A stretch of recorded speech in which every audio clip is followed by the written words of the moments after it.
Now, at least 2 bomb blasts have hit a high school and a training centre in the Afghan capital, Kabul, killing at least 6 people and injuring a number of children. The explosions occurred in a neighbourhood populated mainly by the Hazara Shia Muslims, an ethnic and religious minority frequently targeted by Sunni militant groups. No one has admitted carrying out the attack, which followed a respite in violence over the winter months and after foreign forces withdrew last year. Well, I'm joined now by Hamid Karzai, the former president of Afghanistan. Mr. President, thank you so much for joining us here on the programme. I just want to get your reaction first to the blasts that have taken place in Western Kabul today. Extremely sad, extremely unfortunate for our people, for our country. An atrocity of anti-human proportion. We condemn it in the strongest terms. I want to know more about the motivation, because we see this community targeted a lot, especially, I know that no one has claimed responsibility, but we've seen the Islamic State group targeted in the past, the Taliban have targeted in the past. What do you think the motivation is? Is it ethnic, or is it just an attack on an educational facility? No, it isn't. Ethnic. Daesh has been claiming responsibility for such attacks in the past few years. This is clearly an attack against Afghanistan's peace and movement towards stability and progress. This is clearly an attack against Afghanistan's efforts for educating its young ones. That's without a doubt. Well, the Taliban... And this has been going on in many parts of the country. Yes, and the Taliban promised security and peace, and this does not look like any of those things. Well, this is a serious incident and a blowback. Yes, the country needs security, and the government of the day must provide it. And yet they're not. What would you say to the Taliban? Well, I would definitely want them to make sure that the country is secure and stable. When you look at the stability and peace of the country, let's look at eastern Afghanistan then. And at the weekend, we saw a Pakistani military strike in eastern Afghanistan, which has left at least 47 Afghans dead, many of them women and children. What would you say about that then, when you've got other countries now targeting the country as well? That was a clear violation of Afghanistan's sovereignty, of Afghanistan's territorial integrity, and the killing of Afghan women and children, which again the Afghan people condemned and protested against. We see no difference between the killing of our children today in Kabul and the killing of our women and children last Friday night in Host. We condemn it, and we tell the government of Pakistan that they better launch on a different path, on a path of a civilized relationship with Afghan people, and on a path where they would no longer use extremism or violence or terrorism as a tool against Afghanistan or in this region. Well, so the message to Pakistan is very, very clear. In fact, the Pakistanis are accusing the Taliban of harbouring militants in that part of the country, and that is the justification for this strike. They did the same thing with my government. They did the same thing with the government that came after me. And they're doing the same thing now with the Taliban. So this is nothing new for us. Afghanistan is a victim of terrorism. Terrorism that has constantly and repeatedly has been coming to us from Pakistan, with the training bases there, with the sanctuaries there, with the funding and inspirations coming from there. This is well known. You go back a few years, you will hear lots of American officials and other Western officials saying this publicly. So Pakistan has committed a tremendous wrong, and it has not helped Pakistan's relations with the people of Afghanistan, and it is not futuristic either for the interest of Pakistan vis-à-vis Afghanistan and its links and relations with the Afghan people. Well, Pakistan itself is going through political turmoil right now. We saw the ousting of Imran Khan. What's your reaction to what's happening there? We treat that as an internal matter of Pakistan. The Afghan people would not interfere in what is locally going on in Pakistan. But with regard to the change in government in Pakistan, I can tell you that when I was in office, the last year of my office, I had excellent relationship with Mian Nawaz Sharif, the then Prime Minister of Pakistan, who I found to be very willing to engage fruitfully with Afghanistan. I hope that Mr. Shahbaz Sharif, the current Prime Minister of Pakistan, his brother, would follow the same path and would find that the Afghan people would respond to them very, very positively.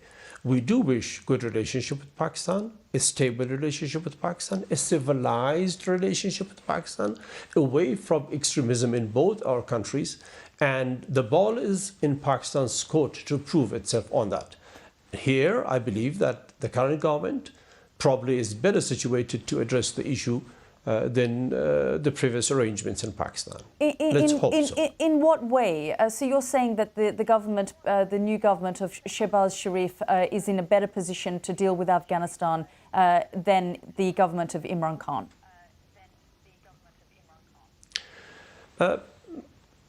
They're probably more of a history that they know. They have more of an experience dealing with Afghanistan and the region.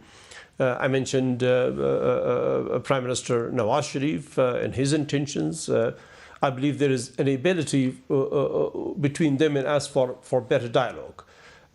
If the military establishment in Pakistan allows that, such a change would definitely come through.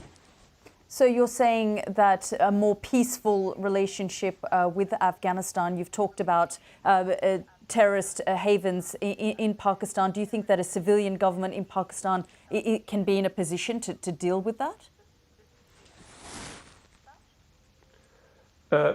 Well, I didn't get the last part. I believe you said civilian government. Yes, I was asking about, you're saying that relationship with Afghanistan could be different under this government. Do you think, though, a civilian government is in a position to change its policy towards Afghanistan, given the power of the military establishment? Well, that is the issue. That has been Afghanistan's difficulty in dealing with Pakistan and in improving relations with Pakistan. My experience showed that the military, they sabotaged any efforts for a peaceful relationship and a fruitful existence between the two neighbors. And I found that Prime Minister Sharif, Nawaz Sharif, was inclined to such a relationship with Afghanistan. But then his government was removed. Now his brother, Shahbaz Sharif, is there. We expect that there will be a renewed effort by the civilian leadership in Pakistan to, for the benefit of Pakistan actually, to engage peacefully and let's say nicely and towards a civilized relationship. This is something that we hope for and something that we encourage in them. I just want to bring your attention to the current situation in Ukraine. And I wonder if you see parallels with what's happening in Ukraine to the Soviet invasion of Afghanistan in the 1980s. Well, Afghanistan has gone through lots of suffering for the past 40 years, in the past 40 years. We are now known as the saddest country in the world because of the interferences and invasions that we received from outside and the consequences of that. So we are a war-torn country. We are a war-devastated country, conflict-devastated country. For us, it's easily it provides an easy connection with those who suffer like us. We commiserate with the people of Ukraine with the suffering that they're going through, but we also would want the people of Ukraine to know that we were used in the past 40 years in the Cold War and in lots of different ways, that the people of Ukraine should be wiser and that they should not fall prey to big games, which is what is exactly going on right now. You mean between the United States or NATO and Russia? Between powers, between great players in whose games countries like us get stepped over. Afghanistan got stepped over. The extremism that we saw in Afghanistan was a consequence of that. The destruction of our country was a consequence of that. As a matter of fact, those who helped Afghanistan during the Soviet invasion of Afghanistan also then allowed Pakistan to play with Afghanistan the way they have been playing disastrously with Afghanistan, and it was condoned and looked over. And I hope Ukraine would learn from our experiences and not fall into a policy of hurting themselves in a power game and getting stepped over. I mean, we're just short on time, but I wanted to draw your attention on to what President Zelensky has said. He's accused the West of almost encouraging the aggressor by not taking a firmer stance. He's asked for more action from NATO's side. He's asked them to do more. And he said that there's been reluctance, and in some way that has then encouraged the aggressor, in this instance, the Russians. Would you say something similar happened in Afghanistan, the lack of willingness by the West to take action against the likes of the Taliban or Pakistan? Well, in situations like we experienced in Afghanistan in the past 40 years, and what Ukraine is now is experiencing, use and abandonment comes easily there. And that's what we are seeing in Ukraine as well. So the Ukrainians should be wiser, the leadership should be wiser. They should engage in good relations with the countries of the world and in their own region.